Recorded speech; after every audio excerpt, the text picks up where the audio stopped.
The problem of practice I addressed in my applied project was to identify if teaching students to be intrinsically motivated benefited their learning. This was demonstrated by higher scores on math fact assessments. Intrinsic motivation is described by Garner and Carrier and others as when individuals are interested in completing undertakings on their own accord because they find it enjoyable or pleasurable, not due to outside influences such as the teacher telling them to or for grades. When approaching my problem of practice, I identified and utilized the constructivist paradigm.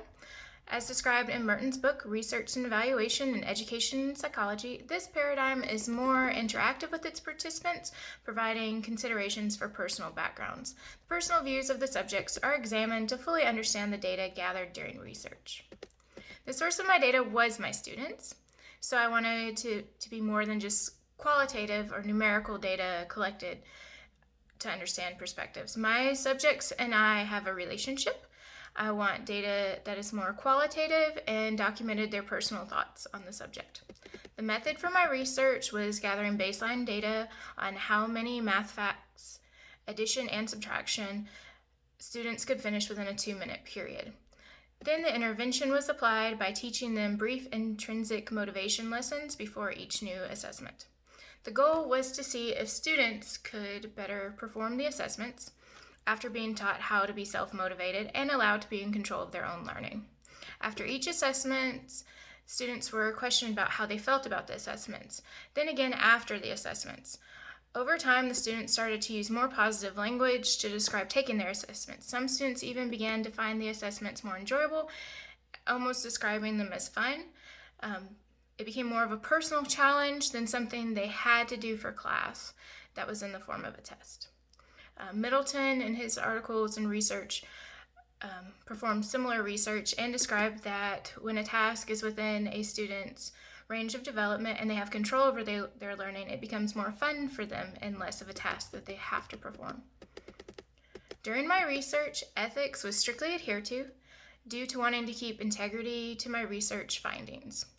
I wanted it to be able to benefit my classroom and educational community. My personal plans for my findings from this project is to incorporate more intrinsic lesson plans in my teaching, to do more like brief ones before we start other subjects as well. I want to share my findings with my colleagues that I work with because I feel like it would benefit them as well. Having action research in the classroom benefits learning. It proves that what we're doing and how we're changing the classroom is actually effective. It's not just going off of hearsay. I have data now that I have produced that shows that my way of teaching and having these brief lesson plans really does work and does benefit the students. Reminding students during the day just briefly on how to be personally motivated affects their learning and leads to higher test scores without having to push them as hard. And they want to do it, which makes it more enjoyable, and they do better on their own.